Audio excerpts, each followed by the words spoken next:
بہرحال یہی حدیث سیدہ مریم اور سیدہ آسیہ کے بارے میں جو آتی ہے بخاری مسلم میں، اسی کا ایک طریق سیدنا علی سے بخاری اور مسلم دونوں میں موجود ہے۔ اس میں الفاظ ہے کہ نبی صلی اللہ علیہ وسلم نے فرمایا کہ اپنے زمانے میں سب سے بہترین عورت تھی مریم رضی اللہ تعالی عنہا وعلیہ السلام، اور اس زمانے میں سب سے بہترین عورت ہے خدیجہ رضی اللہ تعالی عنہا، جو کہ نبی صلی اللہ علیہ وسلم کی سیدہ عائشہ سے بھی بڑھ کر محبوب ترین بیوی تھی، جو سب سے پہلے اسلام لے کر آئیں، ایون مولا علی سے بھی پہلے، سب سے پہلے یہ مان لائیں، اس کے بعد مولا علی، اس کے بعد زید بن حارثہ، اور پھر ابو بکر الصدیق رضی اللہ عنہم اجمعین وعلیہم السلام۔ تو سیدہ خدیجہ کو آپ نے فرمایا یہ سب سے بہترین عورت ہے اس زمانے کی۔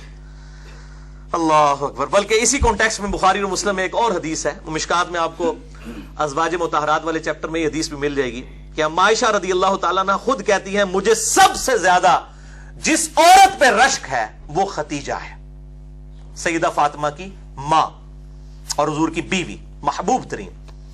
آپ صلی اللہ علیہ وسلم خدیجہ کا اتنا ذکر کرتے کہ مجھے خدیجہ پر رشک ہونے لگتا، حالانکہ میں نے خدیجہ کو دیکھا نہیں تھا۔ آپ صلی اللہ علیہ وسلم خدیجہ کی سہیلیوں کو بھی بکری ذبح کر کے اس کا گوشت تحفۃً بھجوایا کرتے تھے، حتیٰ کہ سیدہ عائشہ کے الفاظ ہیں بخاری و مسلم میں کہ کبھی کبھار مجھے اتنا رشک آتا کہ میں نبی صلی اللہ علیہ وسلم سے ناراض ہوتی اس بات پہ، اور میں کہتی خدیجہ کے علاوہ کوئی عورت ہی نہیں ہے دنیا کے اندر۔ میں وہ بتا رہا ہوں، وہ بیوی جو سیدہ عائشہ بھی جس پہ رشک کر رہی ہیں۔ تو جب سیدہ عائشہ کی ہم فضیلت کی بیان کر رہے ہیں تو حضرت خدیجہ کو چھوڑ کے، خدیجہ والا لیول نہیں تھا سیدہ عائشہ کا، نہ مرتبے میں اور نہ نبی صلی اللہ علیہ وسلم کی محبوبیت میں، یہ ان کے بعد کی بات ہے۔ تو اتنے الفاظ کہ خدیجہ کے علاوہ کوئی عورت ہی نہیں ہے۔ نبی صلی اللہ علیہ وسلم نے فرمایا کہ جب وہ حضرت عائشہ کہتی ہیں جب یہ بات کرتی تو نبی صلی اللہ علیہ وسلم اس کی خوبیاں گنوانا شروع کر دیتے، خدیجہ میں یہ خوبی تھی، خدیجہ میں یہ خوبی تھی، یعنی بتانے کے لیے کہ یہ خوبیاں ہیں جو تم میں بھی نہیں موجود ہیں، تم باقی بیویوں میں بھی وہ خوبیاں نہیں ہیں۔ اور پھر فرمایا کہ میری تو ساری اولاد ہی خدیجہ سے ہے، یعنی آپ کی جو چاروں بیٹیاں ہیں، ٹھیک ہے، اور سیدہ فاطمہ اور سیدہ رقیہ، سیدہ ام کلثوم اور سیدہ زینب رضی اللہ عنہم اجمعین وعلیہم السلام، یہ چاروں بیٹیاں سیدہ خدیجہ سے ہوئی ہیں، اور یہ ان کی اپنی بیٹیاں ہیں نبی صلی اللہ علیہ وسلم کی۔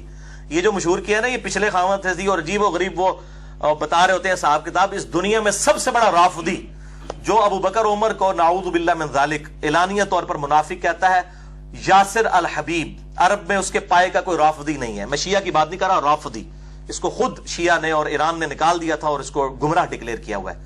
وہ بھی مانتا ہے کہ نبی صلی اللہ علیہ وسلم کی یہ چاروں بیٹیاں اپنی ہیں، سیدہ خدیجہ سے نبی صلی اللہ علیہ وسلم کی بیٹیاں ہیں، پچھلے خاوند سے نہیں ہیں۔ تو یہ میں رافضیوں کو خصوصاً پھکی دینے لگا ہوں کہ سب سے بڑا رافضی یاسر الحبیب، سنی اور شیعہ دونوں کتابوں میں ملتا ہے کہ آپ صلی اللہ علیہ وسلم کی اپنی بیٹیاں تھیں۔ باقی یہ جو وہ حساب لگانے شروع کرتے ہیں نا، اتنے سال کی عمر میں شادی ہوئی ہے، وہ صحابی غلط ہے، وہ سارے تاریخی روایتیں ہیں۔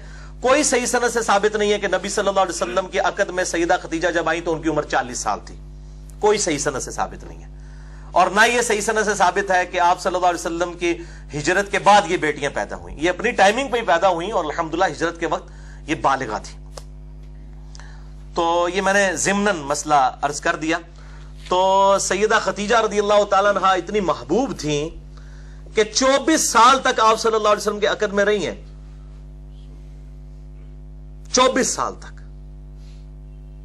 اور آپ صلی اللہ علیہ وآلہ وسلم نے ان کی زندگی کے اندر دوسری شادی نہیں کی ہے۔ اس سے اندازہ کر لیں 49 نبوی میں جب نبی صلی اللہ علیہ وسلم کی عمر مبارک 49 سال ہوئی، کیونکہ آپ کی شادی 25 سال کی عمر میں ہوئی، اسی سال آپ پر 2 غم کے پہاڑ ٹوٹے، ایک سیدہ خدیجہ رضی اللہ تعالی عنہا کا جو ہے انتقال ہوا، اور دوسرا جناب ابی طالب کا۔ اس کو عام الحزن کہا جاتا ہے، غم والا سال آپ صلی اللہ علیہ وسلم کے لیے غم والا سال تھا کہ 2 ایسی ہستیاں جو آپ صلی اللہ علیہ وسلم کی ڈھارس بندھانے والی تھیں، سیدہ خدیجہ اور جناب ابی طالب، وہ آپ صلی اللہ علیہ وآلہ وسلم سے رخصت ہوئے۔ تو آپ صلی اللہ علیہ وسلم نے سیدہ خدیجہ کی زندگی میں دوسری شادی کبھی نہیں کی ہے۔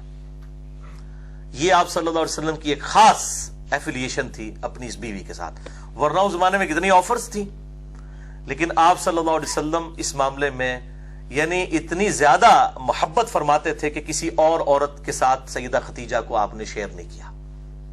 یہ سیدہ خدیجہ کی بہت بڑی فضیلت ہے رضی اللہ تعالی عنہا علیہ السلام.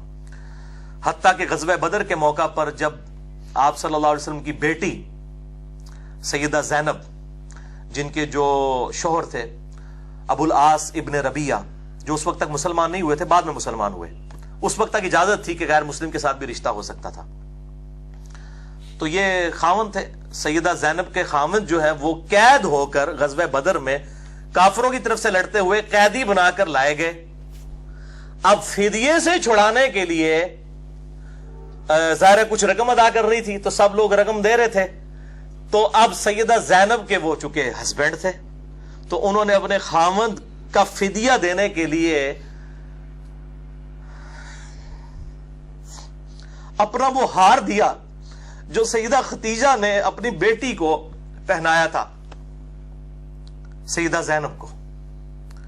وہ ہار جب نبی صلی اللہ علیہ وسلم کے سامنے آیا تو آپ صلی اللہ علیہ وسلم کی آنکھوں میں آنسو آ گئے. آپ کو حضرت خدیجہ یاد آئی.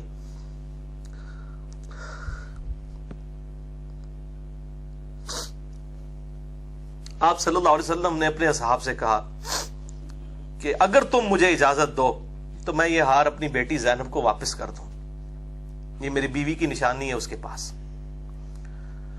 تو اصحاب نے کہا یا رسول اللہ کیوں نہیں، آپ بالکل. اور پھر ان کو بغیر فدیے کے چھوڑ دیا گیا. پھر وہ اتنے حسن اخلاق سے متاثر ہوئے کہ انہوں نے اسلام بھی قبول کیا. اور انہی کی بیٹی ہے امامہ رضی اللہ تعالی عنہا. بڑی مشہور ہے نبی صلی اللہ علیہ وسلم کی یہ نواسی، جن کے بارے میں بخاری مسلم میں آتا ہے کہ آپ صلی اللہ علیہ وسلم ان کو گود میں اٹھا کے نماز بھی پڑھا کرتے تھے. سیدہ امامہ، یہ لفظ ویسے لوگ اردو میں امامہ بول رہے ہوتے ہیں، یہ لفظ ہے امامہ، الف کے اوپر پیش ہے امامہ، امامہ بنت زینب. تو یہ سیدہ خدیجہ رضی اللہ تعالی عنہا کے ساتھ آپ صلی اللہ علیہ وسلم کی عقیدت تھی.